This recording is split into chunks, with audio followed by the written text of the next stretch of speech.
परिचय। अधिकतर परिस्थितियों में हमारे आसपास की चीजों में कुछ न कुछ बदलाव होता है।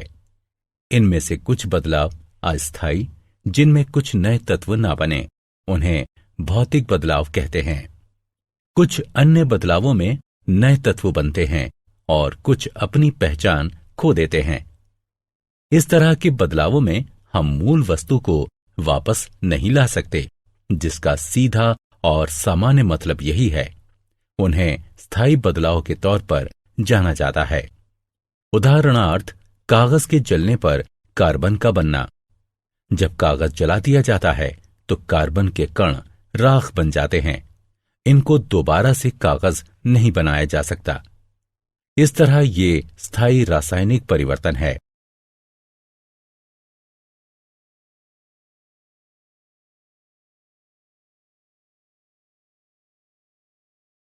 उद्देश्य।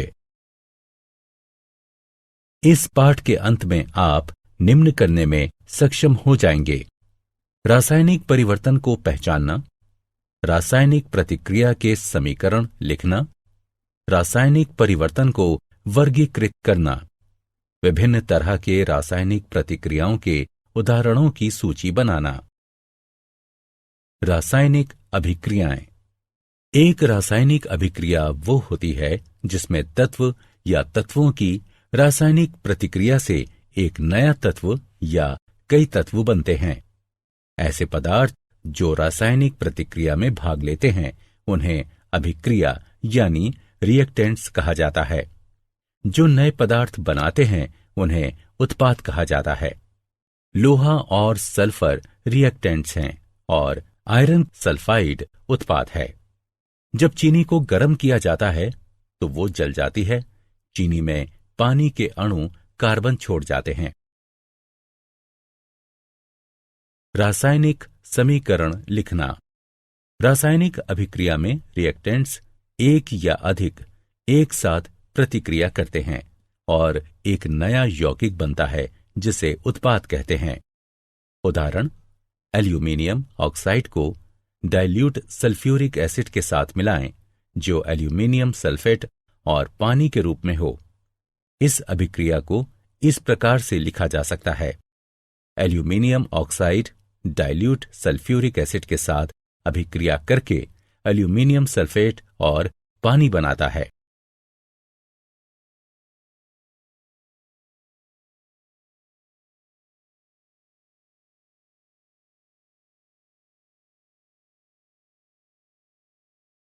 रासायनिक समीकरण लिखने के लिए निम्नलिखित तरीके अपनाए जाते हैं। अभिकारकों के प्रतीक और सूत्रों को पहले बाईं ओर लिखा जाता है। यदि एक से ज्यादा उत्पाद हों तो उनके बीच योग धन चिन्ह लगाकर उन्हें अलग अलग दर्शाते हैं। एल्यूमीनियम ऑक्साइड और डाइल्यूट सल्फ्यूरिक एसिड को इस तरह लिखते हैं। तीर का सिरा उत्पाद की ओर होता है, जो उत्पाद के रूप में अभिक्रिया होने को दर्शाता है। प्रतीक और सूत्र यौगिकों के गठन यानी उत्पाद को तीर के निशान के बाद दाईं ओर लिखते हैं और ये दर्शाता है कि इसका गठन हुआ है। यहां पर एक योग धन चिन्ह भी दो यौगिकों के बीच अलग अलग जगहों पर लगाया जाता है।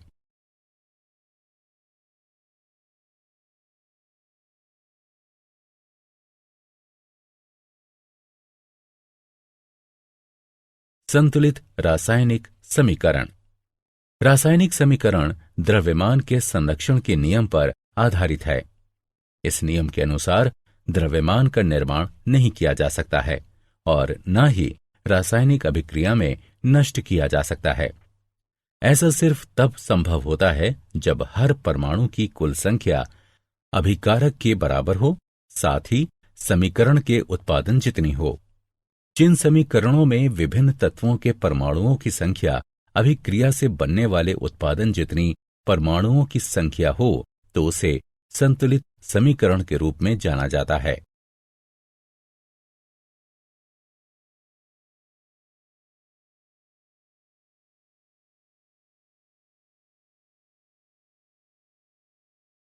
संतुलित समीकरण। उपरोक्त समीकरण एक असंतुलित समीकरण है। इसमें सल्फर का सिर्फ एक परमाणु है जो अभिक्रिया की ओर है, जबकि उत्पाद की ओर सल्फर के 3 परमाणु हैं। अब यहां अभिकारक की ओर 6 हाइड्रोजन के परमाणु हैं और उत्पाद की ओर सिर्फ 2 हाइड्रोजन परमाणु हैं। उपरोक्त समीकरण में H2O अणुओं को 3 से गुणा करते हैं। समीकरण 2 अब बनता है इसमें।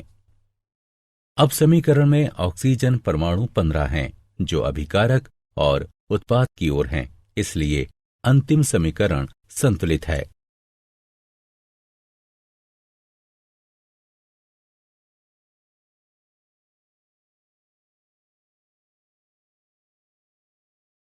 रासायनिक अभिक्रियाओं के प्रकार। तत्वों और यौगिकों के मिश्रण से कई तरह के पदार्थ बनते हैं। लाखों यौगिक तत्वों या यौगिकों की रासायनिक अभिक्रियाओं से बनते हैं। रासायनिक अभिक्रियाओं में तापमान, दबाव, प्रकाश की उपस्थिति आदि के रूप में विभिन्न परिस्थितियों की आवश्यकता होती है। रासायनिक अभिक्रियाएं कई प्रकार की प्रणालियों में घटित होती हैं, जैसे कि मानव शरीर, पौधे, उद्योग, प्रकृति आदि। रासायनिक अभिक्रियाओं के 4 प्रकार होते हैं, जो कि इस प्रकार हैं: संयोजन अभिक्रिया, अपघटन अभिक्रिया, विस्थापन अभिक्रिया, द्विविस्थापन अभिक्रिया।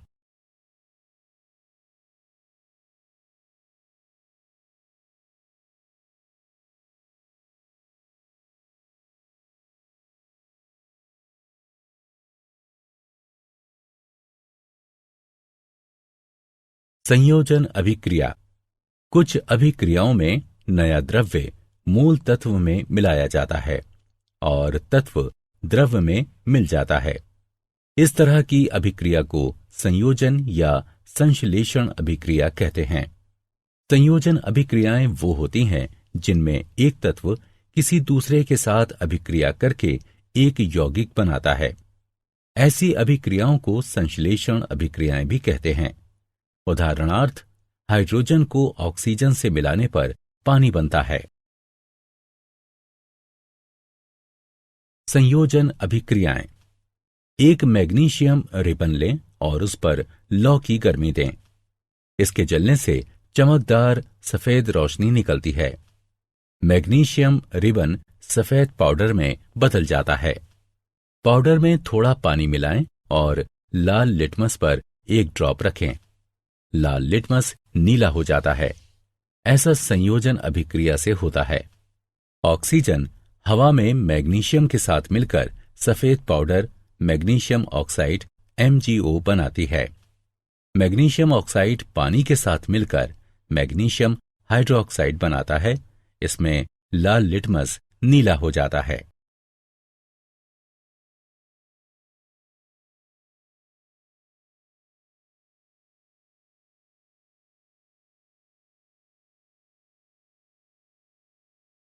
अपघटन अभिक्रियाएं।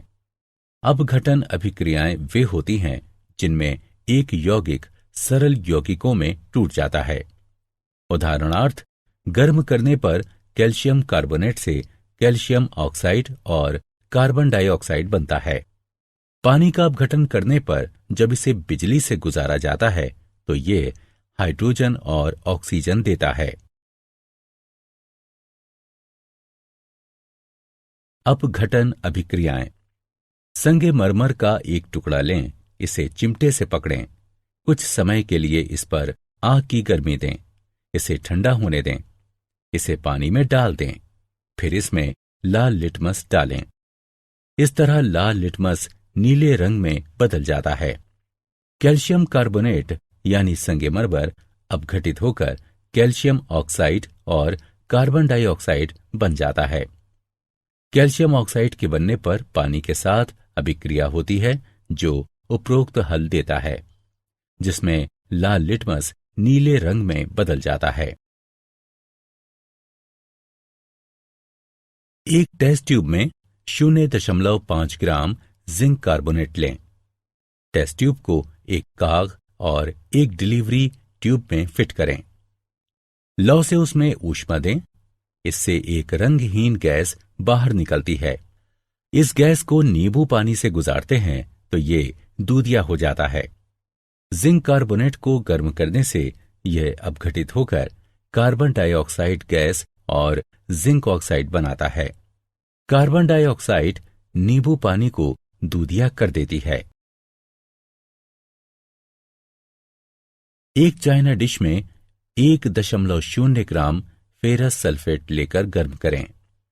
तेज गर्म करने पर फेरस सल्फेट का रंग हरे से बदलकर भूरा हो जाता है। एक तीखी महकदार गैस भी इससे बाहर निकलती है। ऐसा फेरस सल्फेट के अपघटन की वजह से होता है, जो ब्राउन फेरिक ऑक्साइड और SO2 और SO3 जैसी तीखी महकदार वाली गैस निकलती है।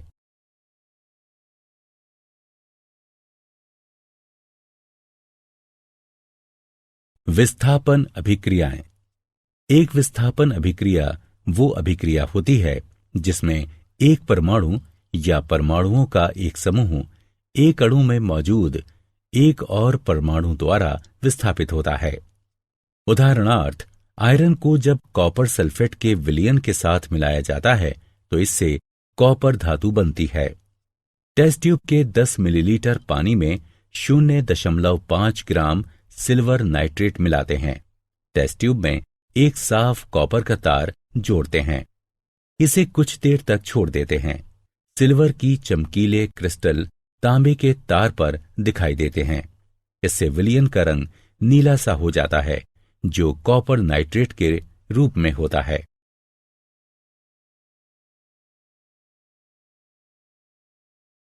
इस अभिक्रिया में लौह धातु को कॉपर के साथ मिलाने पर कॉपर सल्फेट का विलयन विस्थापित होता है।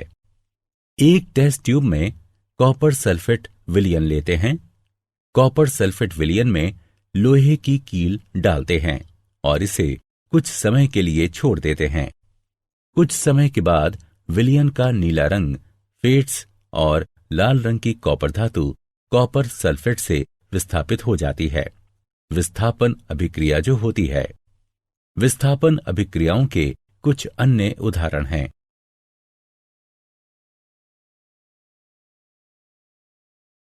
द्विविस्थापन अभिक्रियाएं।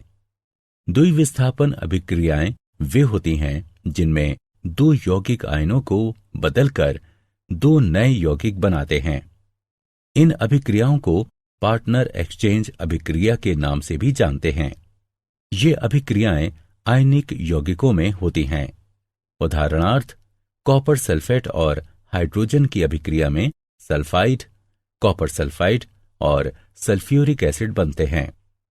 इस प्रकार कॉपर का पार्टनर बदलकर हाइड्रोजन सल्फाइड में हाइड्रोजन के पार्टनर के रूप में होता है।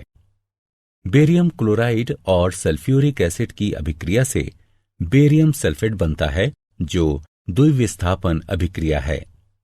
निराकरण अभिक्रियाएं भी द्विविस्थापन अभिक्रियाएं होती हैं।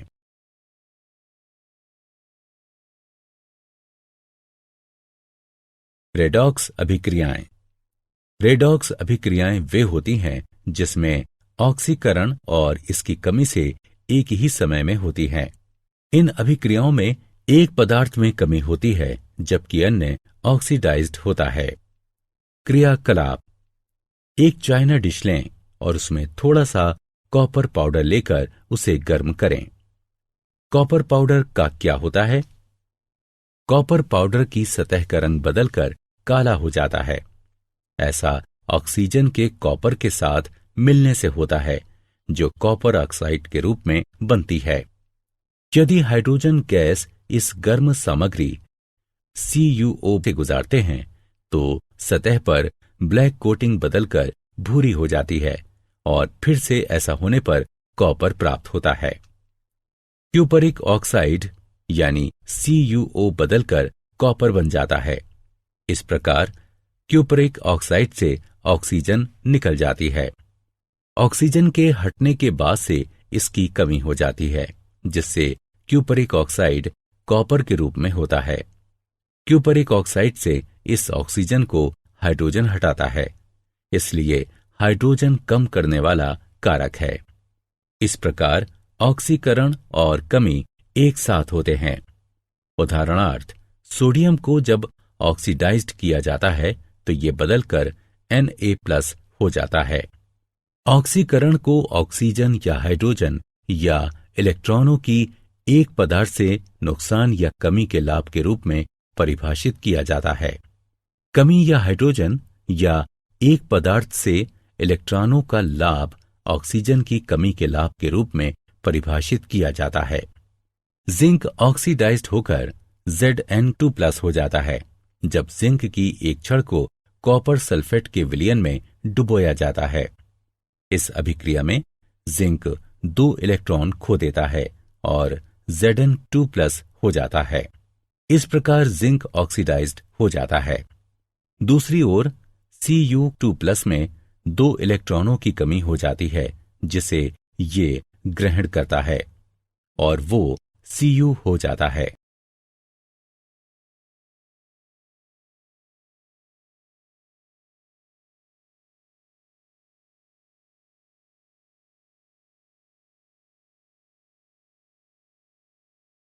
संक्षारण। आपने देखा होगा कि लोहे के बने पुराने गेट पर लालिमा युक्त भूरे रंग की परत चढ़ जाती है। लोहे की चीजों में लालिमा युक्त भूरा रंग एक जंग होता है। कुछ अन्य सामग्री में भी इसी तरह का जंग लगता है। चांदी पर काली परत और कॉपर पर हरे रंग की परत भी इसी तरह के उदाहरण हैं। जंग एक प्रक्रिया है जो धातुओं को धीरे धीरे बाहरी हवा, नमी या उनकी सतह के हिसाब से रासायनिक क्रिया की वजह से होती है।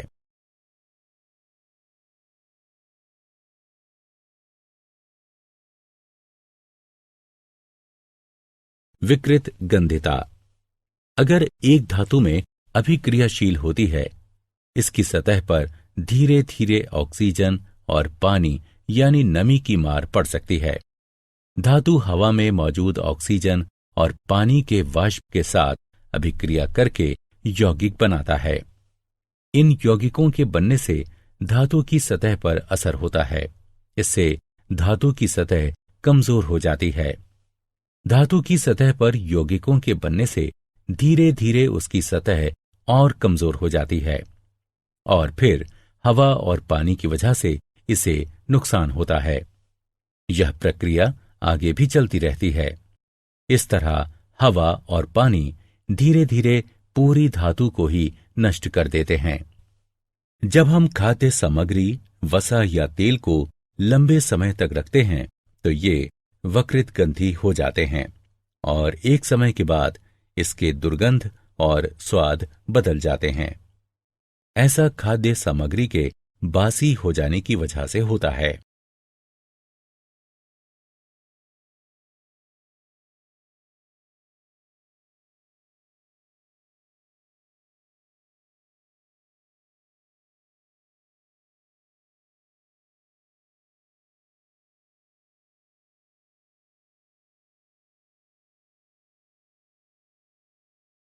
विकृत गंधिता वसा युक्त और तैलीय चीजों में हाइड्रोलिसिस उपचयन से होता है। एंटीऑक्सीडेंट्स को खाद्य सामग्री में अक्सर मिलाया जाता है जिससे विकृत गंधिता का विकास उसमें ना हो सके। प्राकृतिक एंटीऑक्सीडेंट्स में शामिल है polyphenols, ascorbic acid, tocopherols. Synthetic antioxidants हैं बटिलेटेड हाइड्रोक्सी एनिसोल और बटिलेटेड हाइड्रोक्सी टोल्यूनी। विकृत गंधिता को कुछ हद तक रोका जा सकता है।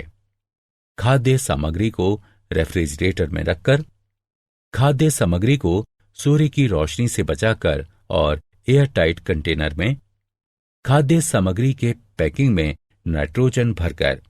नाइट्रोजन गैस खाद्य सामग्री को ऑक्सीकरण से बचाती है और इस तरह उसमें दुर्गंध नहीं आती।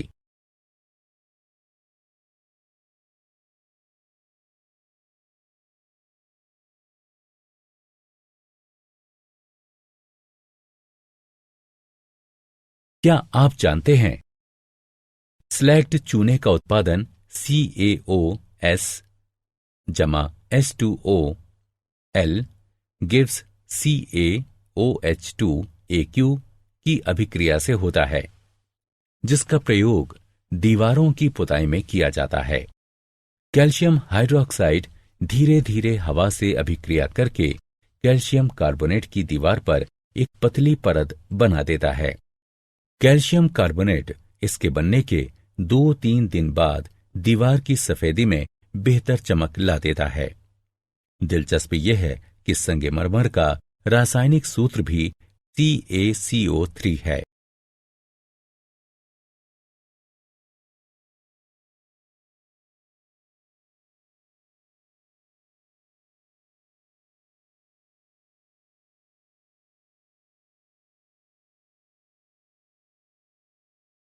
सारांश। आइए हमने जो कुछ सीखा है उसे संक्षेप में दोहराएं। रासायनिक अभिक्रियाएं स्थायी बदलाव करती हैं। प्रत्येक रासायनिक अभिक्रिया एक संतुलित रासायनिक समीकरण द्वारा दर्शाई जा सकती है। विभिन्न प्रकार की रासायनिक अभिक्रियाओं की चर्चा करें। संयोजन अभिक्रियाएं, अपघटन अभिक्रियाएं, विस्थापन अभिक्रियाएं, द्विविस्थापन अभिक्रियाएं और रेडॉक्स अभिक्रियाएं।